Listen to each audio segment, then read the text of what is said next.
తథా దేహాంతర ప్రాప్తి, ఈ శరీరాన్ని విడిచిపెట్టి ఇంకొక శరీరాన్ని నేను పొందుతాను అన్న విషయంలో మోహాన్ని పొందడం. అసలు మిగిలిన వాటి విషయంలో అసలు నేనంటూ ఉన్నానని సరిపెట్టేసుకుంటాడు. బాల్యములో శరీరం ఉంది, తాను చూస్తున్నాడు తను బాల్యంలో ఉన్నాను, ఈ శరీరం యవ్వనంలో ఉంది కాబట్టి బాల్యం వెళ్ళిపోయింది చూస్తున్నాడు, యవ్వనం వెళ్ళిపోయింది వార్ధక్యం వచ్చింది చూస్తున్నాడు. కానీ ఈ మూడిటి యందు నేను అన్నది ఉంది. నేను లోపల ఉన్నాను, ఉండి ఇది బాల్యంలో ఉంది తెలుసుకుంటున్నాను, ఇది యవ్వనంలో ఉంది తెలుసుకున్నాను, ఇది వార్ధక్యంలో ఉంది తెలుసుకున్నాను. అయినా పెద్ద భయం లేదు, ఎందుకంటే పోన్లే వార్ధక్యం అంటే ఏముంది, జంతికలు తినలేను చెకోడీలు తినలేను అంతేగా, పళ్ళు ఊడిపోతే. కానీ నేనంటూ ఉన్నాను కదా, కాబట్టి ఓ ధైర్యం. చావంటే భయం ఎందుకో తెలుసా అండి?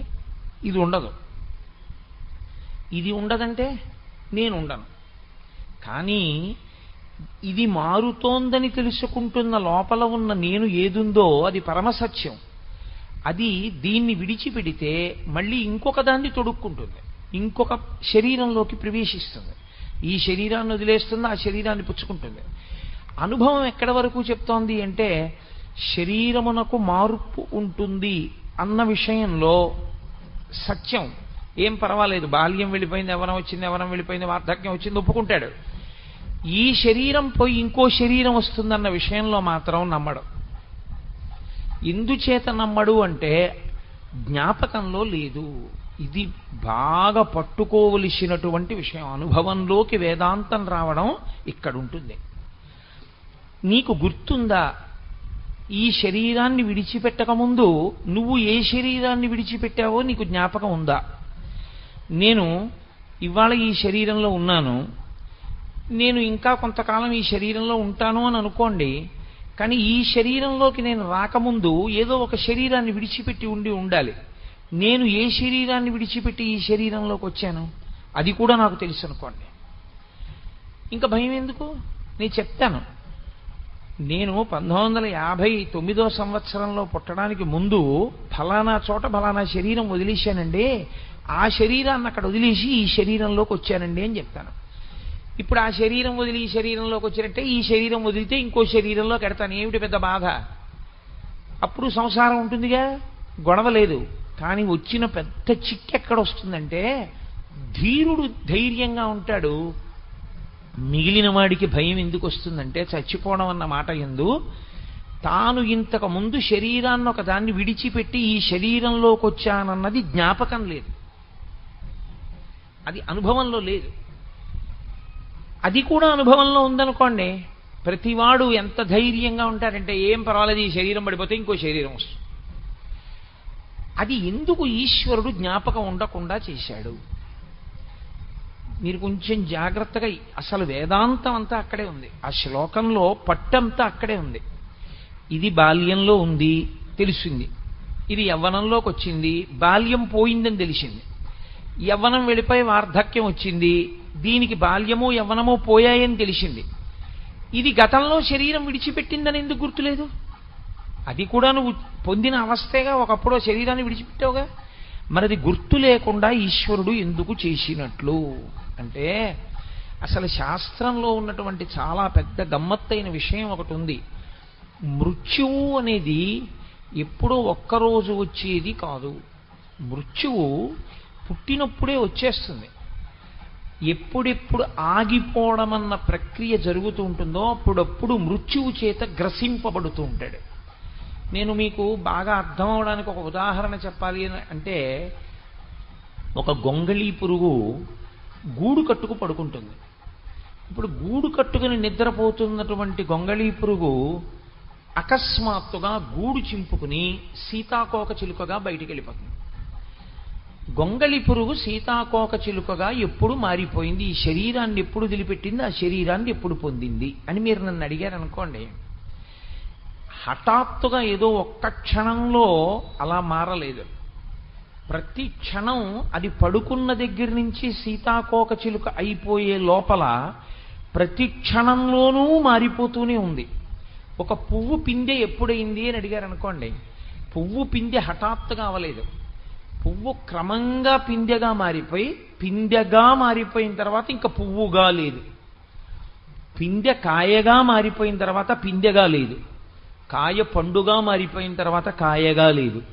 పండు నేల మీద పడిపోయి భూమిలో కలిసిపోయిన తర్వాత ఇక పండుగా లేదు. అలాగే ఈ శరీరం ఎప్పుడు పుట్టిందో అప్పుడే దీనికి మృత్యువు కూడా ప్రారంభమైపోయింది. ఎలా ప్రారంభమైపోయిందో తెలుసా అండి? మార్పు రూపంలో ప్రారంభమైపోయింది ఈ శరీరానికి మృత్యువు. ఎప్పుడో వచ్చేది కాదు, ప్రతి క్షణము మృత్యువు చేత కబళింపబడుతూ ఉంటుంది. బల్లి ఈగని పట్టుకుంటుంది, ఈగ ప్రాణంతోనే ఉంటుంది, కొట్టుకుంటూ ఉంటుంది. ఇంకాను అది మెల్లమెల్లగా నోరు తెరిచి నోట్లోకి లాక్కుంటూ ఉంటుంది. ఆఖరణ నోట్లో పెట్టేసుకున్న తర్వాత చప్పరించేసి దాంట్లోకి విషం ఎక్కిన తర్వాత పూర్తిగా శరీరాన్ని విడిచిపెట్టేస్తుంది. అలాగే ఇది పుట్టినప్పుడే మృత్యు వచ్చేస్తుంది. ఇది మార్పు చెందుతోంది, ఒక్కొక్క అవస్థని దాటిపోతోంది అంటే మృత్యువుకి దగ్గరికి వెళ్ళిపోతూ ఉంటుంది. ఆఖరణ ఈ దేహాన్ని విడిచిపెట్టి ఇంకొక దేహంలోకి వెళ్ళిపోతాడు జీవుడు. భాగవతంలో అత్యద్భుతమైనటువంటి వర్ణన చేస్తారు ఈ తదా దేహాంతర ప్రాప్తి అన్న విషయంలో. శరీరాన్ని ఎలా విడిచిపెట్టి ఇంకొక శరీరంలోకి వెళ్ళిపోతాడో వర్ణన చేస్తారు. సరే, నేను ఆ విషయాన్ని ప్రస్తావించే ముందు మీతో ఒక మాట చెప్పవలసి ఉంటుంది. దీనికి బాల్యమును చూసింది, యవ్వనమును చూసింది, వార్ధక్యమును చూసింది. కానీ గతంలో ఇది శరీరం విడిచిపెట్టింది అన్న విషయం ఎందుకు జ్ఞాపకంలో లేదు జీవుడికి? ఎందుకు ఈశ్వరుడు అది జ్ఞాపకం లేకుండా చేశాడు? అది కూడా జ్ఞాపకం ఉంటే మనకి చాలా భయం పోతుందిగా. వచ్చిన గొడవ ఏమిటి అంటే, మీరు ఒకటి బాగా జ్ఞాపకం పెట్టుకోవాలి, అనుబంధములన్నీ జీవునివే కానీ శరీరానివి కావు. నేను అనబడే పదార్థం ఈ లోపల ఉన్నంతసేపే నా కూతురు నాన్నగారు ఉన్నారు అంటుంది. దీని లోపల నేనన్న చైతన్యం ఉన్నంతసేపే నా కొడుకు నాన్నగారు ఉన్నారు అంటాడు. ఈ లోపల నేనన్న చైతన్యం ఉన్నంతసేపే మీ అందరూ కోటేశ్వరరావు గారు ఉన్నారు అంటారు. ఒక్కసారి ఆ చైతన్యం శరీరాన్ని విడిచిపెట్టింది అనుకోండి, ఆ జీవుడు ఇందులోంచి బయటికి వెళ్ళిపోయాడు అనుకోండి, ఈ శరీరం ఇక్కడే ఉన్నా కోటేశ్వరరావు గారు లేరు అంటారు. ఎందుచేత అంటే జీవుడు వెళ్ళిపోయాడు అందులోంచి. అనుబంధములన్నీ ఎవరివి అంటే జీవుడివే. కాబట్టి ఇప్పుడు జీవుడికి తాను ఏ శరీరం విడిచిపెట్టాడో జ్ఞాపకం ఉందనుకోండి, అనుబంధములు కూడా జ్ఞాపకం ఉండిపోతాయి. నేను ఫలానా చోట శరీరం విడిచిపెట్టాను అని జ్ఞాపకం ఉంటే ఆ శరీరములో తానున్నప్పుడు తనకి భార్యగా ఉన్నదెవరు, తనకి బిడ్డలుగా ఉన్నదెవరు, తనకి ఆత్మీయులుగా ఉన్నదెవరు, తనకి విరోధులుగా ఉన్నదెవరు, అది కూడా జ్ఞాపకం ఉంటుంది. ఇప్పుడు అది కూడా జ్ఞాపకం ఉంటే మీరు ఈ జన్మలో అసలు ఉద్ధరణ వైపుకి ఏం అడిగేస్తారు? ఇంకా రాగద్వేషములు ఎక్కువయ్యాయి. అది అసలు ఈ జన్మలో మీరు కొత్తగా పెంచుకుంటున్న రాగద్వేషములే మీ అభివృద్ధికి, మీ పురోగతికి, మీరు ఈశ్వరుణ్ణి చేరుకోవడానికి ప్రతిబంధకాలు. అందుకేగా మీతో మనవి చేశా, నువ్వు నేను అన్న రెండు మాటలు ఎప్పుడు వచ్చాయో అప్పుడు రెండు వచ్చాయి. రెండు ఎప్పుడు వచ్చాయో అప్పుడు అజ్ఞానం వచ్చింది, అవిద్య వచ్చింది. ఇప్పుడు కొత్తగా రెండిటి మధ్యలో ఇంత చేరిపోయింది అనుకోండి. గజేంద్రమోక్షంలో దశలక్ష కోటి కరణీనాథుండ నయ్యుండి మద్దానంభ పరిపుష్ట చందనల తాంతఛాయలందుండలేక అంటాడు. పోతన గారంతా గజేంద్రమోక్షం అంతా చేసిందంతా వేదాంతమే. 10 లక్షల కోట్ల మంది భార్యలు ఉన్నారు నాకన్నాడు. అంటే నిజంగా 10 లక్షల కోట్ల మంది భార్యలు ఉన్నారంటే వచ్చిన అభ్యంతరం ఏం లేదు. అసలు యథార్థం ఏమిటంటే ఈ లోపలి జీవుడు ఎన్నో శరీరాల్లో ఉన్నాడు ఇత పూర్వం. అన్ని శరీరాల్లో ఉన్నప్పుడు దానికి అంతమంది భార్యలు ఉన్నారు. ఎంతమంది భార్యలు ఉన్నారో అంతమంది భార్యలతో అంతమంది బిడ్డల్ని కన్నాడు. ఈశ్వరుడు చేసిన మహోపకారం ఏమిటంటే గత జన్మకి సంబంధించినటువంటి జ్ఞాపకాల్ని అమ్మ కడుపులోంచి బయటికి వచ్చేటప్పుడు జ్ఞాపకం లేకుండా తీసేస్తాడు. శఠము అన్న వాయువు పట్టుకుంటుంది, భాగవతంలో చెప్తారు దాని గురించి. ఆ శఠమన్న వాయువు పట్టుకోగానే అన్ని మర్చిపోతాడు. అప్పటి వరకు జ్ఞాపకం ఉంటాయి. అప్పుడు వరకు ప్రార్థన చేస్తాడు ఈశ్వరుణ్ణి బయటికి తోసేయమన్నది. అయ్యో నేను ఫలానా వారికి భర్తగా ఉన్నాను, ఫలానా వారికి భార్యగా ఉన్నాను, ఫలానా వారికి బిడ్డడుగా ఉన్నాను, వాళ్ళని నమ్ముకున్నంత చేశాను, చిట్ట చివరికి నాకు మిగిలిందేం లేదు, ఈశ్వరా నిన్ను చేరలేకపోయాను, ఇంకొక్కసారి శరీరం ఇయ్యి, అప్పుడు నేను ఈ శరీరం ఉంటే ఈ శరీరంతో నీ సేవ చేస్తాను. శరీరంలో నేనున్నాను కాబట్టి మనసు మంచిదిగా పెట్టుకుని మంచి ఆలోచనలు చేస్తాను, ఉపకారాలు చేస్తాను, పుణ్యాలు చేస్తాను. కాబట్టి ఈశ్వర ఇంకొక్కసారి శరీరం ఇయ్యి అంటాడు. ఇచ్చినప్పుడు పరమేశ్వరుడు గత జన్మ జ్ఞాపకాల్ని కూడా ఉంచేశాడు అనుకోండి, ఉంచి పైకి పంపాడు అనుకోండి జీవుణ్ణి.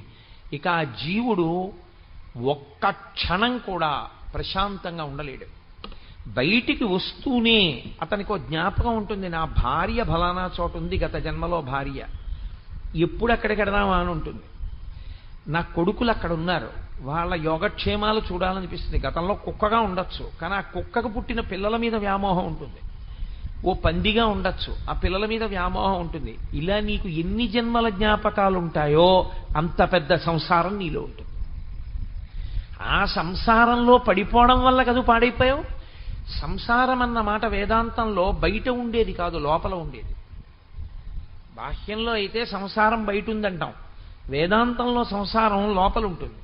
అందుకే కాషాయానికి అర్థం ఏమిటంటే అన్నీ విడిచిపెట్టేయడం, ఎవ్వరితోనూ అనుబంధం ఉండకూడదు. అందుకే నకర్మణాన ప్రజాధనీన త్యాగేనైకే అమృతత్వమానసోహు పరిణనాకం నిహితం గుహాయాం విభ్రాజతే తద్యతయో విశంతి అంటుంది ఉపనిషత్.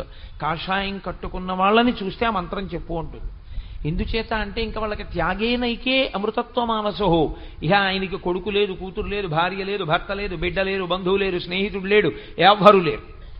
ఆఖరికి శరీరమే నేను కాదు, అన్నీ విడిచిపెట్టేశాడు. అన్నీ విడిచిపెట్టేసిన వాడికి ఒక్కడికే కాషాయం. అన్నీ వదిలిపెట్టేస్తే అన్నిటితో సంబంధాన్ని విడిచిపెట్టి లోపల ఉన్న నేనుగా మాత్రమే మిగిలిపోయాను తప్ప నాకెవ్వరితో అనుబంధం లేదు. ఇక నేను అన్నయ్య అని పిలిపించుకునేది లేదు, ఏమండి అని పిలిపించుకునేది లేదు, నాన్నగారండి అని పిలిపించుకునేది లేదు. అలా నాన్నగారండి అని పిలవవలసినటువంటి వారికి నేను తండ్రిని పూర్వాశ్రమంలో అయినా ఇప్పుడు ఇక నేను ఒప్పుకోను. ఇది కట్టుకున్న నాడు నాకు మళ్ళీ రెండో జన్మ, నేను కొత్తగా పుట్టిన వాడితో సమానం. కాబట్టి లేదు, నేను అన్ని విడిచిపెట్టేశాను. విడిచిపెట్టడం అంటే ఇది విడిచిపెడితే మరి బుద్ధి ఎక్కడ పెట్టావు? సత్తు యందు న్యాసం చేశాను, సత్తు యందు బుద్ధిని నిక్షేపించాను, అందుకు నేను సన్యసించానంటాడు. అందుకే సనాతన ధర్మమునందు అంత పెద్ద మార్పు వస్తే ఇది విడిచి అది పట్టుకున్నాడు కాబట్టి కాషాయం కట్టుకుంటాడు. అది లేకుండా కట్టుకున్నాడు అనుకోండి చాలా దోషభూయిష్టం అయిపోతుంది. కాబట్టి ఈ సంసారం అనేటటువంటిది లోపలుంది తప్ప నిజానికి పైన లేదు. నేను ఇక్కడ కూర్చున్నా అయ్యో నా భార్య, అయ్యో నా భార్య, అయ్యో నా భార్య అని వెంపర్లాట నాకుంటే సంసారం ఇక్కడే ఉంది. నేను ఇంట్లో ఉన్నా ఇవన్నీ అనుబంధాలు, గతంలో నాకు ఎంతమంది భార్యలు, ఇప్పుడు ఒక భార్య అని నేను మోహమునకు గురికాని స్థితిని, అది నోటితో చెప్పడం కాదు. నేను ఇప్పుడు నోటితో చెప్పిన మాట చేత నేను ఆ స్థితిని పొందాను అని మీరు అనుకుంటే చాలా పొరపాటు. నేనే చెప్తున్నాను, నేను ఆ స్థితిని పొందినవాడను కాను, పొందడానికి ప్రయత్నం చేస్తున్న సాధకుడను మాత్రమే. అందుకే నాకు ఉద్వేగములు ఉంటాయి, నిజ జీవితంలో ఇంకా ఉద్వేగమునకు లోనవుతుంటాను, పరిశీలనం చేస్తూ ఉంటాను. అది ఎప్పుడో పండుతుంది. ఆ పండిన నాడు నేను సాధన యందు చేరవలసిన స్థాయిని చేరిన వాడనవుతాను. అందుకే వేదాంతం మనసుని పట్టుకోవలసిందే కానీ వేదాంతం తాత్పర్యంగా నేర్చుకునేది కాదు. కాబట్టి సంసారమన్నది నీ లోపలున్నది, దానివల్ల పాడైపోయావు గత జన్మలలో. ఇప్పుడు మళ్ళీ నీకు సంసారం పెట్టడం అంటే గతంలో ఉన్న జ్ఞాపకాలన్నీ పెట్టడమే. ఏ శరీరం వదిలిపెట్టావో నీకు ఈశ్వరుడు జ్ఞాపకం ఉంచేశాడనుకో, ఉత్తర క్షణం ఈశ్వరుడు నిన్ను పుట్టిస్తూనే మళ్ళీ సంసారమన్న రొంపిలో ముంచి పుట్టించాడు. ఇక నువ్వేం ఉద్ధరణ పొందుతావు? నువ్వు కొత్తగా కల్పించుకుంటున్న అనుబంధముల నుండే వినిర్ముక్తం కాలేకపోతున్నావు. గత జన్మలలో ఉన్న అనుబంధాలు కూడా నీకు జ్ఞాపకం ఉండిపోతే జీవుడిగా ఇక నువ్వు పైకొస్తావా? ఈ జన్మలో నువ్వు కోటీశ్వరుడవైనా, నీకు ఒక్కతే కూతురైనా, గత జన్మలలో నీకున్న 16 మంది ఆడపిల్లల్లో 80 ఇంకా పెళ్ళవకుండా నువ్వు వెళ్ళిపోయి ఉండుంటే ఇప్పుడు ఇక్కడ పుట్టిన పిల్ల కన్నా అక్కడ ఉండిపోయిన 80 పిల్లల పెళ్ళిళ్ళ గురించి ఆలోచిస్తావు. ఇప్పుడు సంసారం పెరిగిందా, సంసారం తరిగిందా, ఇక పైకే వస్తావు నువ్వు, ఇక రాలేవు, కుదరదు. ఈశ్వరుడు శరీరాన్ని ఇచ్చేది దేనికి ఇస్తాడంటే, ప్రత్యేకించి మనుష్య శరీరాన్ని దేనికి ఇస్తాడంటే ఉద్ధరణ కొరకిస్తాడు. నువ్వు దీన్ని తెప్పగా వాడుకుని పైకి రారా అని ఇస్తాడు. తెప్పగా వాడుకుని పైకి రావలసిన వాడికి ముందుండవలసిన లక్షణం ఆయన ఉపకారం చేసి ఓ బుద్ధి ఇస్తాడు. ఏమిటో తెలుసా అండి? గత సంసార వాసనలు నీకు జ్ఞాపకం లేకుండా చేస్తాను. కాబట్టి ఇప్పుడు జీవుడు ఏ శరీరం వదిలిపెట్టాడో జ్ఞాపకం ఉండకూడదు. అందుకే కడుపులో ఉన్నంతసేపు జ్ఞాపకం ఉంచుతాడు. ఎందుకు ఉంచుతాడో తెలుసా అండి? అది నరకం. ఆ నరకాన్ని అనుభవిస్తున్నప్పుడు బాధపడతాడు. ఇందువల్ల కదా మళ్ళీ పుడుతున్నాను. ఏ ప్రాణిగానైనా కానివ్వండి, గర్భస్థము నరకము. ఆ కటిక చీకటి కన్ను పొడుచుకుంటే కనపడదు. అందుకే 2 రంధ్రములు అంటారు. 11 రంధ్రములు శరీరం అనుకుంటాయి. ఒక రంధ్రం తెరుచుకుంటే వెనక్కి రాడు, ఒక రంధ్రం మూసుకుంటే మళ్ళీ లోకంలోకి వస్తాడు. నాభీరంధ్రం తెరుచుకుని ఉన్నంతసేపు అమ్మ కడుపులో అమ్మ తిన్నది తన శరీరంలోకి ఎడుతూ ఉంటుంది. బయటికి వచ్చేసిన తర్వాత నాభి కోసేస్తే నాభీరంధ్రం మూతపడిపోతుంది. ఇంకా నాభిలోంచి ఏది శరీరంలోకి వెళ్ళదు. నాభి మూతపడిపోయి ఉండిపోతే బొడ్డు ఊడిపోయిందంటారు. మూత పడిపోయింది అనుకోండి నాభీరంధ్రం, ఇక అందులోంచి వెళ్ళేది లేదు. అంటే శరీరాన్ని పొందడం పూర్తయిపోయిందని గుర్తు. మళ్ళీ బయటికి వెళ్ళిపోయేటప్పుడు ఈ శరీరంలోంచి గొప్ప సాధన చేసినవాడు ఇక రాడని గుర్తు ఏమిటంటే ఆఖరి సమయంలో, ప్రాణోత్క్రమణం అయ్యే సమయంలో నిర్భయంగా ఇన్నిసార్లు శరీరాలు విడిచిపెట్టి శరీరాలు పొందాను, ఇక నేను శరీరాన్ని పొందను, నాకొద్దు అని పరమేశ్వరుణ్ణి ధ్యానం చేస్తూ మనసు ఈశ్వరుని యందు నిలబెడతాడు. ఆ నిలబెట్టిన కారణం చేత ఈ శరీరము పడిపోతున్నా తాను సాక్షిగా నిలబడతాడు. అలా సాక్షిగా నిలబడిన వాడెవరో వాడు మాత్రమే వెళ్ళే ద్వారం ఒకటి ఉంటుంది. అలా యోగమునందు వెళ్ళిపోయాడని గుర్తేమిటంటే ఊర్ధ్వముఖ చలనము చేసి బ్రహ్మరంధ్రమును భేదించుకుని పైకెడతాడు. ఇక్కడ చిట్లుతుంది. ఇక్కడ చిట్లు వెళ్ళిపోయాడు అంటే యోగమునందు వెళ్ళిపోయాడు అని గుర్తు. భగవద్గీత ప్రత్యేకించి సాంఖ్యయోగం అంతా కూడా యోగము యొక్క వైభవాన్నే మాట్లాడతాడు ఆయన. యోగము ధర్మముతో కలుస్తుంది. సరే, నేను అది ఎక్కడ అవసరమో అక్కడ దాని గురించి నేను మనవి చేసే ప్రయత్నం చేస్తాను. అసలు ధర్మాన్ని విడిచిపెడితే యోగం కాదు, ధర్మమునందు అనురక్తియే యోగము యథార్థమునకు. అందుకే యోగ కర్మసు కౌశలం అంటాడు ఆయన. కాబట్టి ఇప్పుడు గత జన్మ వాసన కానీ గత జన్మకి సంబంధించిన జ్ఞాపకం ఉండిపోతే ఇక ఆ జీవుడు ఉద్ధరణ పొందడు. ఈ జన్మలో ఏర్పడినటువంటి అనుబంధాలని తెంచుకోవడం కుదరట్లేదు. అందుకు కదా ధూర్జటి గుండెలు బాదుకున్నాడు. ఆలంచున్ మెడకట్టి దానికి అపత్యశ్రేణి కల్పించి తద్బాలవ్రాతము నిచ్చిపుచ్చుకొను సంబంధంబు కావించి. అమ్మ బాబోయ్, ఎంత వేదాంతం చెప్పాడో మహానుభావుడు. ఆలంచున్ మెడకట్టి అన్నాడు. ఆవిడ మెడలో తాళి కట్టాను నేను అనుకున్నాను, కానీ ఇక్కడ పట్టుకుందయా అంటే భార్యే కాదు, భార్యకి భర్త అయినా భర్తకు భార్య అయినా సంసారం అంత గట్టిగా పట్టుకుంటుంది. ఇప్పుడు దానికి అపత్యశ్రేణి కల్పించి దాని వలన కొంతమంది పిల్లలు పుట్టేటట్టు చేసి ఆ భార్య వలన తద్బాలవ్రాతము నిచ్చిపుచ్చుకొను సంబంధంబు కావించి ఈ ఇంట పుట్టిన ఆడపిల్లని బట్టుకెళ్ళి ఇంకో ఇంట్లో ఇచ్చాడు. ఇంకో ఇంట్లో పుట్టిన ఆడపిల్లని ఇంటికి తెచ్చుకున్నాడు. 60 ఏళ్ళు వచ్చాక నేను చేసింది ఏమిటి అని వెనక్కి తిరిగి చూస్తే ఓ కొడుకుని కని కూతుర్ని తెచ్చుకున్నాను, ఓ కూతుర్ని కని ఇంకో ఇంటికి పంపించాను. దానివల్ల అల్లుడు వచ్చాడు, దీనివల్ల కోడలు వచ్చింది. ఇది నీ సాధించింది. దీనికి అనుబంధంగా మళ్ళీ కొన్ని అనుబంధాలు ఏర్పడ్డాయి తప్ప సాధనలో నేనేం చేశాను ఈ శరీరంతో? ఏమీ లేదు, సున్నా. ఈ అనుబంధాలే ఆఖరికి కొంప ముంచేస్తాయి మళ్ళీ. కాబట్టి తదా దేహాంతర ప్రాప్తి, ఇది జీవుడికి ఉన్న లక్షణం. శరీరాన్ని మళ్ళీ పొందుతాడు, కానీ అది నీకు జ్ఞాపకంలో లేదు, అనుభవంలో లేదు. అనుభవంలో లేకపోవడం వల్ల వచ్చిన పెద్ద భయం ఏమొచ్చిందంటే శాస్త్రాన్ని ప్రమాణంగా తీసుకుని ఒరే ఈ శరీరం వదిలినా ఇంకో శరీరాన్ని పొందుతాన్రా అన్న ధైర్యం కూడా లేదు. అసలు ఇంకొక శరీరాన్ని పొందుతానన్న ధైర్యం కాదు, ఆ కోరిక ఉంచుకోకూడదు. అసలు ఆ కోరిక ఉండడం మొదటి తప్పు.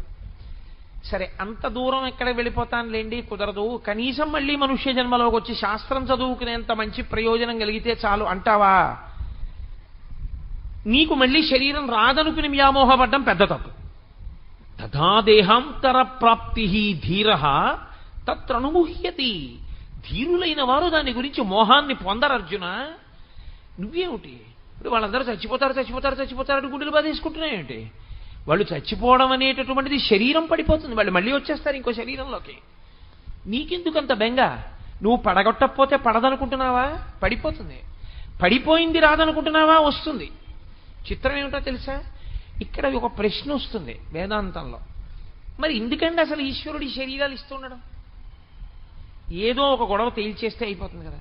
మళ్ళీ శరీరం ఇవ్వకుండా, ఏమయ్యా నీకోసారి శరీరం ఇచ్చాను నువ్వు సరిగ్గా ఉపయోగించలేదు, గుణపాల మీద ఎక్కించేస్తాడో గొడ్డలతో కొట్టేస్తాడో ఏదో చేసేనివ్వండి, అయిపోయింది, అక్కడతో దరిద్రం వదిలిపోయింది. లేదా తనలో కలిపేసుకున్నాడా, కలిపేసుకోమనండి, రెండే. మళ్ళీ శరీరం ఇస్తూ ఉండడం, మళ్ళీ చెయ్యి అంటూ ఉండడం, మళ్ళీ మనం కింద పడుతుండా మీద పడుతుండా, మళ్ళీ కింద పడ్డావు మీద పడ్డామని మళ్ళీ తీసుకొచ్చి మళ్ళీ శరీరం ఇస్తుండా. ఏమిటండి అల్లరంతా? ఎందుకు ఈశ్వరుడు ఈ శరీరం ఇవ్వడం అంటే మీరు ఒక్క విషయం జ్ఞాపకం పెట్టుకోవాలి. మనం శాస్త్రమును ప్రమాణంగా తీసుకుని మాట్లాడకపోతే, శాస్త్రమునందు సరి అయినటువంటి నిష్ట లేకపోతే, సరి అయినటువంటి సమర్థత కలిగిన గురువు దగ్గర శాస్త్రాధ్యయనం చేయకపోతే, బురదపాము లాంటి గురువు గారి నోట్లో పడ్డ పెద్ద కప్పలా పడిపోయి ఉండిపోతే వచ్చే పెద్ద ఇబ్బంది ఏమిటొస్తుందో తెలుసా అండి?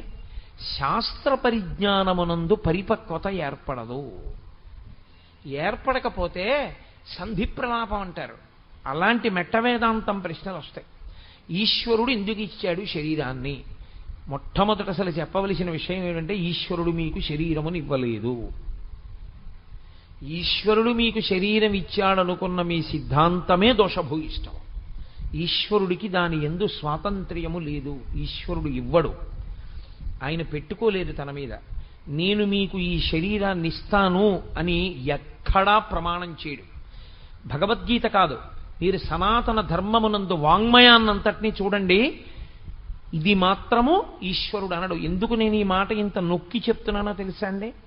ఒక్క సనాతన ధర్మమునందు మాత్రమే పునర్జన్మ సిద్ధాంతం ఉంది. మిగిలిన ఏ విశ్వాసమో పునర్జన్మ సిద్ధాంతమును అన్నీ అంగీకరించవు. ఎవరు పునర్జన్మ సిద్ధాంతాన్ని అంగీకరిస్తారో వారొక్కరే బొట్టు పెట్టుకుంటారు. బొట్టు పెట్టుకోరు అంటే మనం గుండెలు బాధేసుకోక్కర్లేదు. బొట్టు పెట్టుకోరు అంటే దానికి గుర్తు ఏమిటంటే వారు పునర్జన్మ సిద్ధాంతమును అంగీకరించరు. పునర్జన్మ సిద్ధాంతమును అంగీకరించడం సనాతన ధర్మంలో అత్యంత ప్రధానమైన విషయం. నేను మళ్ళీ వస్తాను, ఎలా వస్తాను, ఈశ్వరుడు ఏది ఇస్తే అది ఇస్తాను, తప్పు. ఈశ్వరుడు ఇవ్వడు. మరి దేనివల్ల వస్తాను? నేను ఏం చేస్తానో దానివల్లే నేను వస్తాను. ఇది చాలా గమ్మత్తుగా ఉంటుంది ఈ విషయం. ఎందుకో తెలుసా అండి? ఈశ్వరుడు ఏం చేస్తాడంటే మనుష్య ప్రాణి విషయంలో బుద్ధి అన్నదాన్ని ఇచ్చి విడిచిపెడతాడు. ప్రతి మనుష్య ప్రాణి యందు బుద్ధి ఉంటుంది. ఇది ఇతర ప్రాణుల యందు ఉండదు. అందుకే వాటికి కర్మక్షయం ఒకటే ఉంటుంది. దానికి బుద్ధిని ఉపయోగించుకోవడం అలా ఏం ఉండదు దానికి.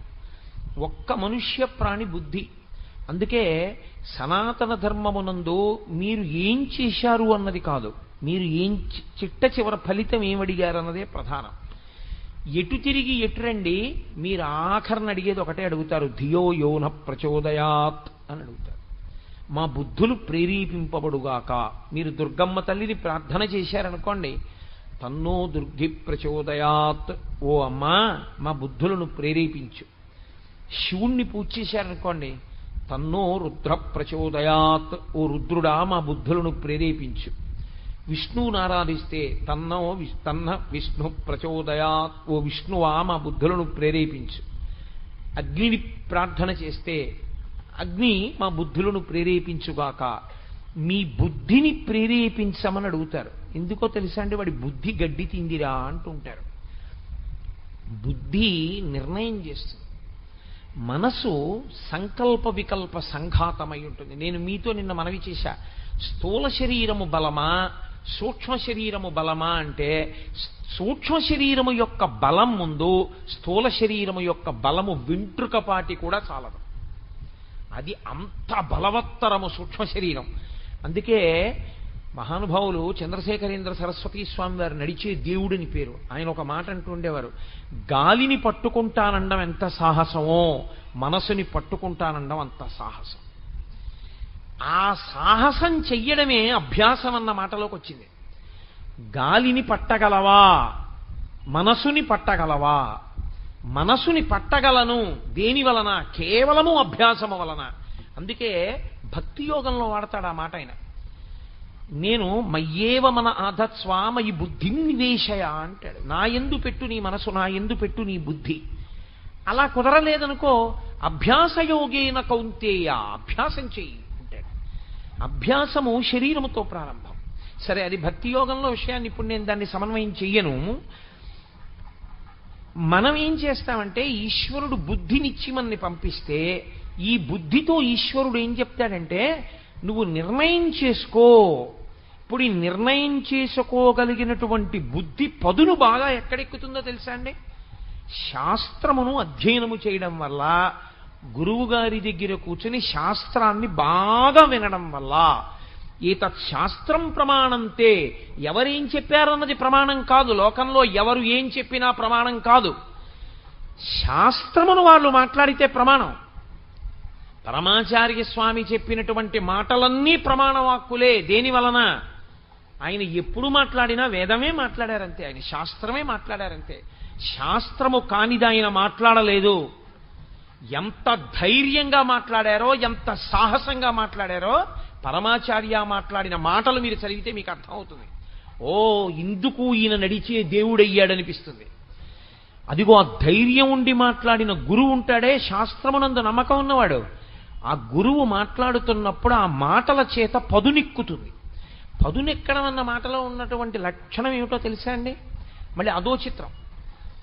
గురువుగారి మాటలు కూడా చింతపండు లాంటివి. మన మనసు కిలిమిక్కినటువంటి పాత్ర లాంటివి. చింతపండు పెట్టి మీరు కిలిమిక్కిన పాత్రని తోముదాం అనుకున్నారనుకోండి, ధగధగా మెరవాలి. ఇప్పుడు చింతపండు తీసుకొచ్చారు. ఏమంటే చింతపండు బాగుందా? బాగుంది. కిలిమిక్కిన పాత్రకి కిలి ఉందా? ఉంది. ఇప్పుడు దీనికి ఉన్నటువంటి ఆ గబ్బు పోవాలి. ఈ చింతపండుతో ఈ పాత్రని తోమచ్చు, పులుసులోనూ వేసుకోవచ్చు. ఏమైనా అభ్యంతరమా మీకు? పాత్రను తోమకుండా పులుసులో వేసాను, అభ్యంతరమా? అభ్యంతరం కాదు. పాత్రకి కిలి ఉంది. ఇప్పుడు నేను ఈ చింతపండు పట్టుకొచ్చి తోమిన తర్వాత పాత్ర మెరుస్తోంది. ఇప్పుడు నేను తోమడానికి ఉపయోగించినవి ఏ ఉన్నాయో దాన్ని పులుసులో వేసుకోవచ్చా? కుదరదు. అలాగే గురువుగారి మాటలు వినడం వల్ల మీరు చిత్తశుద్ధికి చేసేటటువంటి కర్మలు ఏ ఉన్నాయో ఆ కర్మలను కూడా జ్ఞానోపలబ్ధి కొరకు ఒక స్థాయిలో విడిచిపెట్టి నించవలసి ఉంటుంది. అక్కడ వస్తుంది కర్మ పరిత్యాగం. అప్పటి వరకు అసలు రానే రాదు, అది తెలియదు. ఆ జ్ఞానం అంకురించే వరకు ఎందుకు కర్మఫల పరిత్యాగం చేసి తాను సాక్షిగా నిలబడిపోగలిగిన స్థితికి వెళ్ళిపోతాడో అర్థం కాదు. అదంత అసలు చెప్పడం కూడా అంత తేలిక కాదు, చాలా కష్టం ఆ స్థాయి గురించి మాట్లాడడం. అందుకే ఈశ్వరుడు బుద్ధినిచ్చాడు. ఇది ఎంత పదుని పెడితే అంత బాగా కోస్తుంది. ఇప్పుడు ఈ బుద్ధి పదునెక్కడం అన్నది దేని మీద ఉంటుందో తెలుసా అండి? అది క్రమక్రమంగా దానికి తగలకూడనివి తగలడం వల్ల అది తుప్పడుతుంది. ఏవి తగులుతుంటాయి బుద్ధి మీద అంటే మనసు యొక్క ప్రకోపం బాగా తగులుతుంది. ఈ మనసుకున్న లక్షణం ఏమిటో తెలుసా అండి? దీనికి ఎప్పుడు రుచి కావాలి. వేదాంతం అలాగే ఉంటుంది. మరి నేను భాగవతం చెప్పినట్టో రామాయణం చెప్పినట్టో ఉండదు. వేదాంతం అలాగే ఉంటుంది. భగవద్గీత అంటే రుచి ఎప్పుడు అడిగేది ఎవరు అంటే మనస్సు ఒక్కటే, బుద్ధి కాదు. మీరు బాగా జ్ఞాపకం పెట్టుకోవాల్సి ఉంటుంది ఆ విషయాన్ని. అందుకే అది సంకల్ప వికల్ప సంఘాతము. ఈ సీసా ఇక్కడ పెట్టారనుకోండి, ఇవి ఎలా ఉంటాయో కాసి నోట్లో పోసుకుంటే ఎలా ఉంటుందంటావు అంటుంది.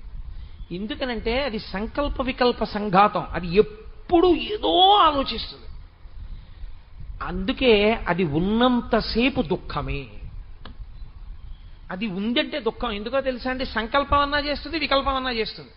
రెండిటి యందు దుఃఖం ఉంటుంది. సుఖరూపం ఉంటుంది కదండి అని మీరు నన్ను అనొచ్చు. సుఖము దుఃఖము యొక్క భాష. అది వెంటనే దుఃఖాన్ని తీసుకొచ్చేస్తుంది. ఎందుకో తెలుసా అండి? నేను చాలా ప్రీతి చెందేటటువంటి వస్తువు నా దగ్గర ఉంటే నాకు సుఖం అండి. ఇప్పుడు అదేదో తిరుగుతోంది, నాకు చాలా సుఖంగా ఉంది. ఇది తిరుగుతోంది, నాకు చాలా సుఖంగా ఉంది. అది ఆగిపోయింది, ఏమవుతుంది? దుఃఖం వచ్చేసింది అంతే. సుఖమునందు దుఃఖము ఇమిడి ఉంటుంది, దుఃఖమునందు సుఖము ఇమిడి ఉంటుంది. ఆ తర్వాత మళ్ళీ తిరిగింది అనుకోండి, నిర్వాణాయ తరుచ్ఛాయ తప్తస్య విశేషత అని సంస్కృతంలో సూక్తి. ఎండలోంచి వచ్చి చెట్టు కిందకి వెళ్ళాడు అనుకోండి, అబ్బా ఎంత హాయిగా ఉందండి అంటే ఆకలేసిన తర్వాత అన్నం తిన్నాడు అనుకోండి, అబ్బా ఎంత హాయిగా ఉందండి అంటారు. నా ఉపన్యాసం అయిపోయిన తర్వాత మీరు అమ్మాయి ఎంత హాయిగా ఉందండి అంటారు కదా. కాబట్టి దుఃఖము తర్వాత సుఖం ఉంటుంది, సుఖం తర్వాత దుఃఖం ఉంటుంది. ఇవి రెండూ మనసు యొక్క లక్షణాలే. ఇది సంకల్ప వికల్ప సంఘాతము. దీని అసాధ్యం, దీని శక్తి అంతా ఎక్కడదో తెలుసా అండి? అది ఊపిరి మీద ఆధారపడిపోతుంది. దాని శక్తి అంతా ఊపిరే. చిత్రం ఏమిటంటే, ఏమండి నా రెటీనా చూపించండి అని మీరు అడిగారు అనుకోండి, కంటి లోపల ఎక్కడో వెనకాతల ఉన్న రెటీనాని నేను ఒక యంత్రం ముందు కూర్చుంటే డాక్టర్ చూపించచ్చు స్క్రీన్ మీద, ఇదిగో మీ రెటీనా అని చూపిస్తాడు. నా గుండె చూపించండి అని అడిగాను అనుకోండి, నేను ఒక ప్రత్యేకమైన స్కానర్ దగ్గర కూర్చుంటే ఇదిగో మీ గుండె కోటేశ్వరారని చూపిస్తాడు. నాకు ఒకప్పుడు కంఠం పాడైంది. అంటే కంఠం పాడడం అంటే ఎక్కడికో వెళ్ళి తినకూడని పదార్థం తినేశాను. నాకేం తెలుసు వాళ్ళు అటువంటి నూనెతో పెడతారు అన్నమని. వాళ్ళు పెట్టకూడని నూనెతో నాకు అన్నం పెట్టారు వంట చేసి పెడితే నా కంఠం పోయింది. నా కంఠం పోతే నేను డాక్టర్ గారి దగ్గరికి వెళ్ళాను. వెడితే ఆయన నన్ను ఒక యంత్రం ముందు కూర్చోబెట్టి ఒకసారి మీ కంఠం చూసుకోండి అన్నారు. ఎదురుగుండా నా కంఠం కనబడింది. ఎర్రటి మాంసపు ముద్ద మీద పూర్తిగా తొరకలు, పెరుగు మీద పాల మీద తొరకలు పడితే ఎలా ఉంటాయో అలా పట్టేసింది తొరకలాగా. ఇది మీకు కనపడుతున్నది. ఈ తొరక ఎక్కడి వరకు పట్టిందో తెలుసా? ఇక్కడి నుంచి ఇక్కడి వరకు తొరక కట్టింది. ఈ తొరకంతా ఏమిటో తెలుసా? మీరు తినకూడనటువంటి నూనెతో, అత్యంత చవకబారు నూనెతో మీకు అన్నం పెట్టారు వారం రోజులు మీరు ఉపన్యాసాలకు వెళ్ళినప్పుడు. ఆ నూనె ఏమైపోయిందంటే ఇక్కడికి వచ్చి తొరక కట్టేసింది. కట్టేసి వాయువుని వాక్కుగా మారనివ్వట్లేదు, మారనివ్వకుండా అడ్డేస్తోంది. ఇప్పుడు ఇదంతా కూడా పోవాలి. ఇది పోవడానికి ఔషధులు ఇస్తున్నాను. అవి తింటే ఈ తొరకంతా కరిగిపోతుంది. కరిగిపోయాక మీ కంఠం మీకు వస్తుందన్నాడు ఆయన. నా కంఠం నేను చూసుకున్నానా లేదా? నా శబ్దపేటికతో సహా ఆ రోజు నేను చూసుకున్నాను. నా మనస్సుని చూపించండి అని నేను ఏ డాక్టర్నన్నా అడిగాను అనుకోండి, చూపిస్తారా? ఎవ్వరూ చూపించలేరు. ఎందుకో తెలుసా అండి? మనస్సు మీ చేత చూడబడేది కాదు, కానీ అదే మిమ్మల్ని నడిపిస్తూ ఉంటుంది. దానికి వచ్చిన లక్షణం ఏమిటంటే అది సంకల్ప వికల్ప సంఘాతం. అది అస్తమానం ఏదో ఒక ప్రతిపాదన పట్టుకొస్తుంది. అది ఖాళీగా ఉండు, వద్దు అల్లరి చేయకు, గొడవ చేయకూర్చు, ఏం చెప్పకు, అలా ఉండు అని మీరు అన్నారనుకోండి, వెంటనే అలాగే అని మళ్ళీ వెంటనే అలా ఉండమన్నావు కదా చూసావా, పూర్వం కూడా ఒక ఆయన లేగనేవాడు అని మళ్ళీ ఏదో మొదలెడుతుంది. అసలు మీరు మనస్సుని ప్రశాంతంగా ఉంచడం అన్నది సాధ్యము కానీ కాదు. ఇది ఎప్పుడైతే సాధ్యం కాదో మీరు ఆ విషయాన్ని గుర్తుపెట్టుకోవాలి. దానికి స్వాతంత్ర్యం అలవాటవడం అన్నది ఎప్పటి నుంచి వచ్చిందో తెలుసా అండి? ఇప్పటిది కాదా స్వాతంత్ర్యం, కొన్ని కోట్ల జన్మల క్రితం నుంచి మీరు అలవాటు చేశారని ఇష్టం వచ్చినట్టు తిరిగని. వెనకటికి ఒక ఆయన కొడుకు ఎవరో ఒక అమ్మాయిని ప్రేమించానని చెప్పాడు. ఏం చెప్పాలి బుద్ధున్న తండ్రి అయితే? తప్పురా, తండ్రిరా నిర్ణయించాలి, నువ్వు ప్రేమించడం ఏమిట్రా, తప్పు, అలా చేయకూడదని చెప్పాలి. ఒరే, ప్రేమించిన అమ్మాయి చుట్టూ తిరగడానికి ఓ మోటార్ సైకిల్ ఉంటే బాగుంటుందిరానో మోటార్ సైకిల్ కొనిపెట్టాడు. కొనిపెట్టిన తర్వాత వాడు ఆ అమ్మాయిని ప్రేమించాడు, పెళ్లి చేసుకున్నాడు. ఇప్పుడు ఆయన వేరు కారణాలకు ఏడుస్తున్నాడు. ఏమిటి ఉపయోగం? నిన్ను మోటార్ సైకిల్ కొనిపెట్టమని ఎవరు చెప్పారు? స్వేచ్ఛా స్వాతంత్రం ఇచ్చావు, ఇప్పుడు నువ్వు అనుభవిస్తున్నావు. అలా స్వేచ్ఛ ఇచ్చేసాం మనసుకి మనం. దాన్ని మన అదుపులో ఉంచుకోవడం అంటే బుద్ధి దాన్ని అదుపులో పెట్టడం కలిగినటువంటి శక్తి నుంచి అది తప్పుకుంది. అది సర్వస్వతంత్రం అయిపోయి దాని పని ఏమిటంటే బుద్ధి చెప్పాక మనం చేద్దామనడం దానికి అలవాట్లేదు. నేను చెప్తూనే ఉంటాను, ఒక్కొక్కసారి బుద్ధిని వంచేస్తాను అని అది ఏం చేస్తుందంటే చెబుతూనే ఉంటుంది. వద్దు, తప్పు, అలా చేయకూడదంటుంది బుద్ధి. అలా అంటారు కానండి, ఏం పర్వాలేదా, అలా అక్కడ చూడండి వాళ్ళు చేయలేదా, ఇలా వీళ్ళు చేయలేదా, ఏమిటి తప్పు? లోకంలో చాలామంది ఉన్నారు తెలుసా అండి, ఇది తప్పని తెలిసి చేస్తుంటారు. నాకు మొన్ననే రైల్లో ఒక ఆవిడ కనపడ్డారు. నేను నెల్లూరు నుంచి వస్తుంటే ఆవిడ నాతో అన్నారు, నేను వెళ్ళిన శివాలయాల్లో కల్లా అర్చకులు ఎప్పుడైనా పక్కకి వెళ్ళగానే లోపలికి వెళ్ళి శివలింగాన్ని కౌగిలించుకుంటానన్నారు. ఎందుకు అలాగని అడిగాను నేను. అడిగితే ఆవిడ అన్నారు, నేను అలా చేయకుండా ఉండలేను అన్నారు నాతో.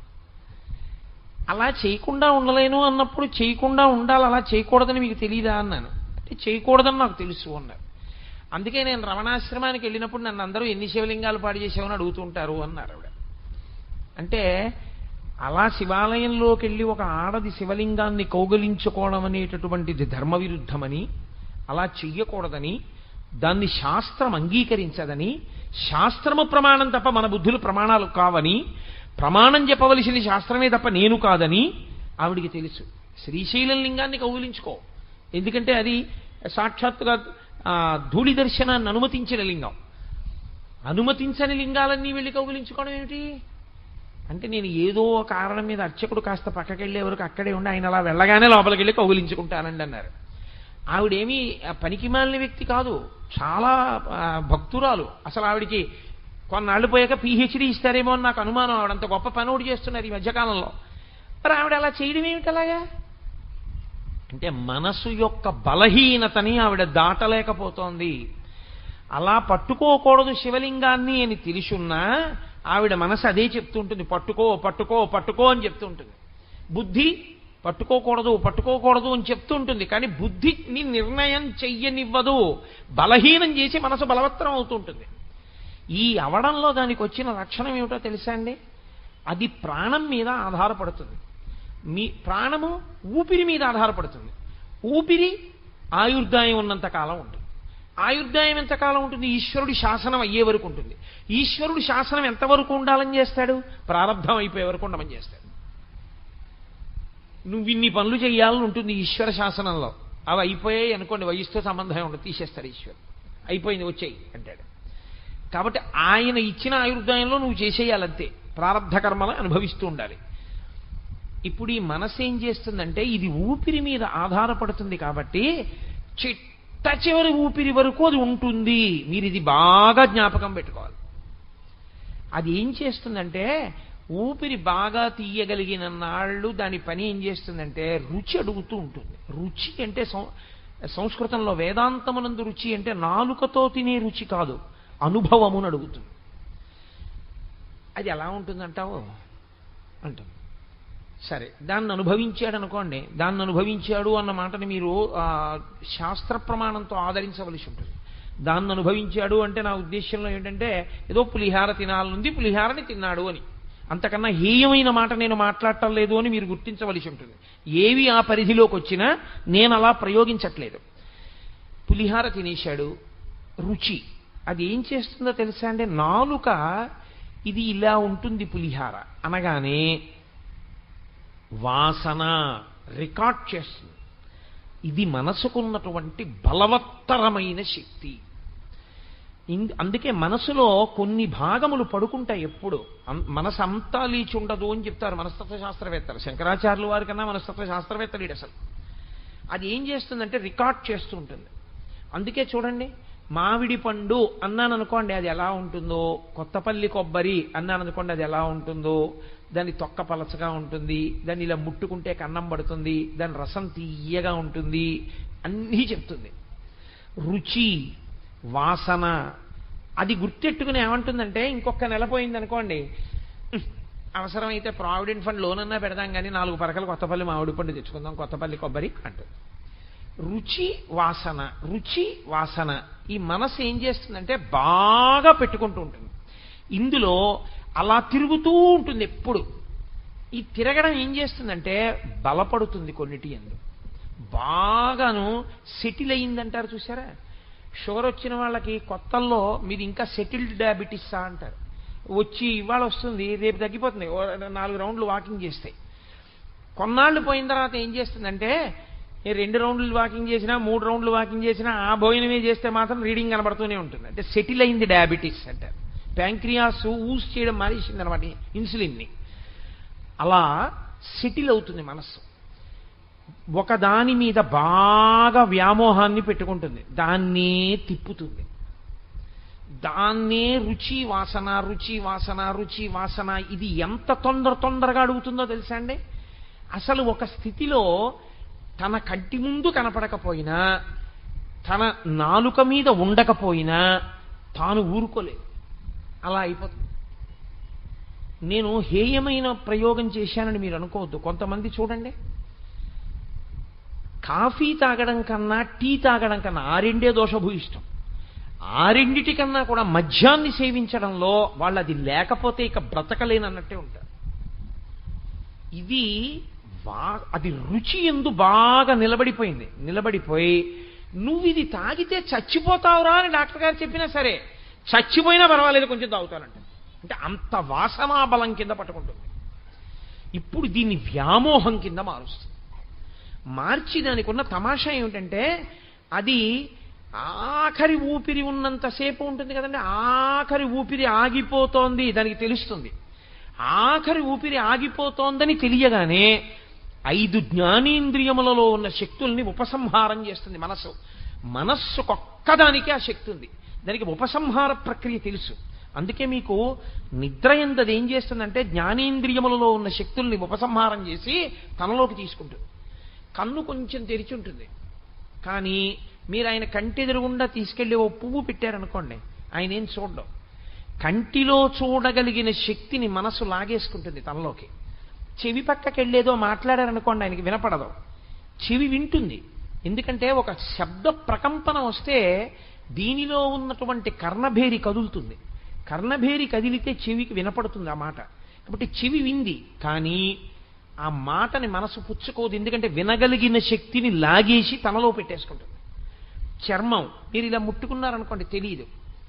స్పర్శేంద్రియ శక్తిని లాగి తనలో పెట్టుకుంటుంది. పెట్టుకుని కాసేపు ఏం చేస్తుందంటే ఈ 5 తన ఎందుంచుకుని తాను ఒక తమాషా చేస్తుంది కాసేపు. అందుకే సృష్టి స్వప్నావస్థతో పోలుస్తుంది వేదాంతం. స్వప్నావస్థ సృష్టికి ప్రతీక. అది ఏం చేస్తుందంటే తనకి ఏది ఇష్టమో దాన్ని చూపిస్తుంది. ఈ కంటి శక్తి తనలో పెట్టుకుంది కదూ. ఇప్పుడు ఆ శక్తిని తనలో పెట్టుకుని మీరు ఎప్పటి నుంచో చూద్దామనుకుంటున్న కాశీపట్టణాన్ని తనకి చూపిస్తుంది. విచిత్రం ఏమిటో తెలుసా అండి? తను చూడండి చూపిస్తుంది. తను చూడండి కూడా ఊహతో చూపిస్తుంది. ఎలా